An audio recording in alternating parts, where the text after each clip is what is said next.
Will Wright, Gravity Media, USA Director of Production and Content. Will, how are you holding up? I guess, you did join. I know we had the Clean Freaks calls every week, and we still have them every week, and you changed hats about midway through the pandemic. So how's life been for the last 6, 7 months? Yeah, well, it's been great. Obviously, have enjoyed the Clean Freaks calls every Thursday, and honestly, it's with through all the travel and all the things and all the productions and all the meetings that we have going on. It seems like every day I've always left that noon Eastern time slot on a Thursday morning always open for the Clean Freaks, so that we can make that call. So obviously, it's been quite a change in the last 12, 13 months since the start of the pandemic. But it's been great to be a part of some of the changes and some of the return of sport and obviously the return of our industry.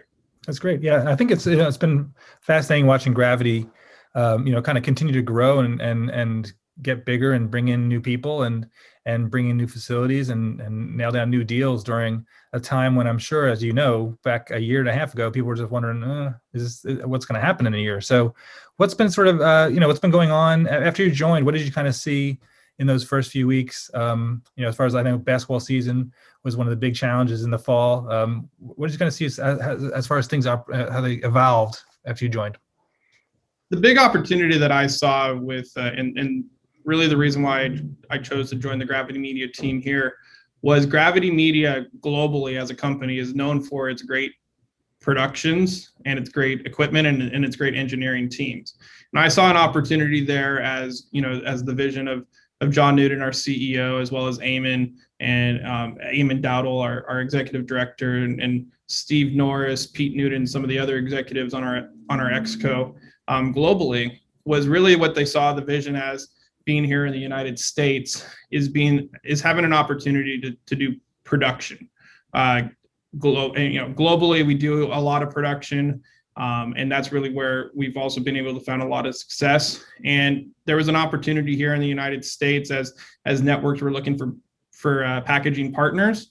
And really, what I saw the opportunity as is being able to have the great equipment that Gravity Media is known for, as well as our great engineering teams and our operations teams, and with me coming in to be able to put a production team together that could turn out world-class productions.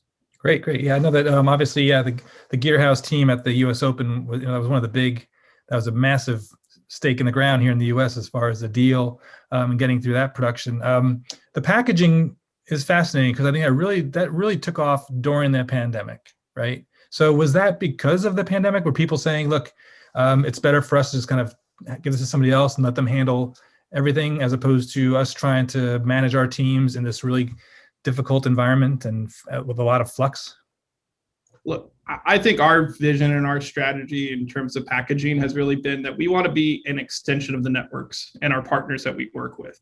Unfortunately, a lot of people have, and a lot of the networks have had to go through reductions in staff and a lot of people that have been at networks for some time lost their jobs. What we really try to do is being able to give some of those opportunities and the growth of our production team here with some former staffers from CBS, from some former staffers from ESPN, as well as some other, with our freelance producers and directors as well, giving them opportunities to work on our package productions and, also helping expand our team and giving them jobs as well. But that with really that in mind is being an extension and talking to our network partners and who do they want to see on our shows, who do they want to see producing and directing their games, as well as other key positions as well. And that's the big thing that I drive home to the team here all day long, and they're probably tired of me hearing it, but really that is to be an extension of our partners. Sure. Well, I mean, yeah, clearly, I know there were a lot of cutbacks, but also clearly sports production has not slowed down. So what's your sense as far as, what do you see as the opportunity for you to tap into some new talent wells and also some new technologies going forward as things do, quote unquote, get back to normal? I mean, with technology, I think that everything has to be flexible.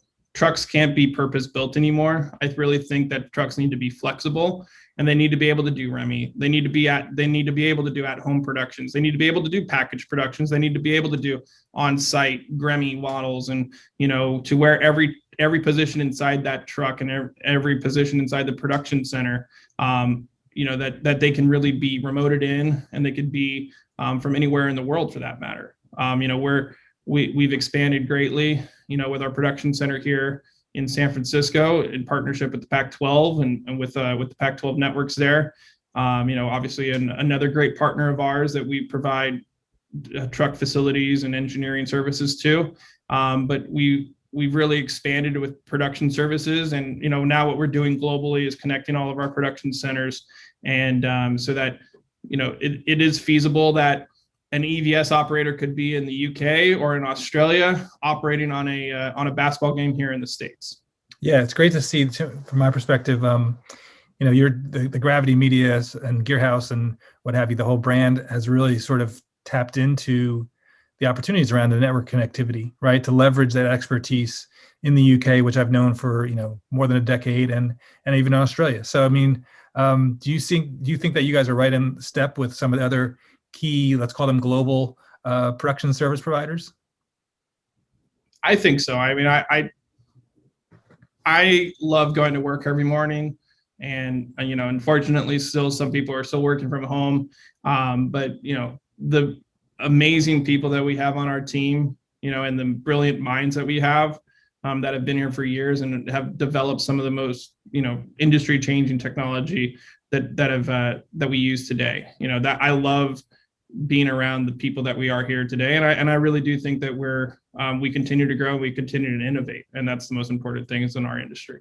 Yeah, and what do you see as the strength of the people at Gravity? Because I think that obviously once upon a time Gravity was known for flat pack shows, right? If you're doing a flat pack show, that's where you want to come. But now you have this production center. You do have some facilities on wheels. So how does that change the nature of the conversation with your clients, if you will?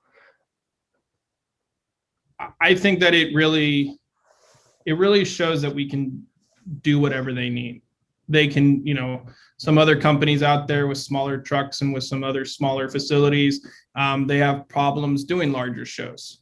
And if a client comes to us and says, "Hey, we want to do a 4-camera REMI or a 2-camera REMI, or we want to do something much smaller than that," we can help them out with that. But if they want to do a large US Open sized event with a large fly pack and with large trucks and with large, production facilities, we have that ability to do as well. So last question for you, I guess, as far as the nature of the conversations with your clients, given that they can go and pivot in any direction, right? They can say, well, we want to have the graphics team here and How does that change the discussions about how they want to approach a show? Or do they come in and pretty much, like the packaging shows, kind of give it to you and say, hey, you guys figure this out? I mean, how is it changing? All this flexibility must make it harder for you to do like an RFP, right? And kind of, how do you kind of make sure you meet what they're wanting, because they can go anywhere and do anything? Well, I mean, I think that it's what I said earlier, is that we want to be an extension of them, and we want to be a part of the conversations and helping them develop this technology as well. We're not going to build a new truck or a new production center without talking to our partners first and seeing Right. what do they want to see in that, and what do they want to see as part of this new trucks that we're building, the flexibility of the trucks, and what type of flexibility do they want to see. We really want to be able to do our trucks and our production centers to be working every day of the week on different shows for different clients. There shouldn't just be a purpose-built REMI truck that can't do a full production truck. There shouldn't just be a production center that can only do REMIs. It should be able to do studio productions and other types of, being able to connect to different trucks and different facilities all around the globe. Right. Great. Excellent. And of course, once you start riding into the cloud, that's a whole nother conversation. So, but great to see you as always. Glad to see you thriving in your new position. Congrats again, and see you soon. Thanks, Ken.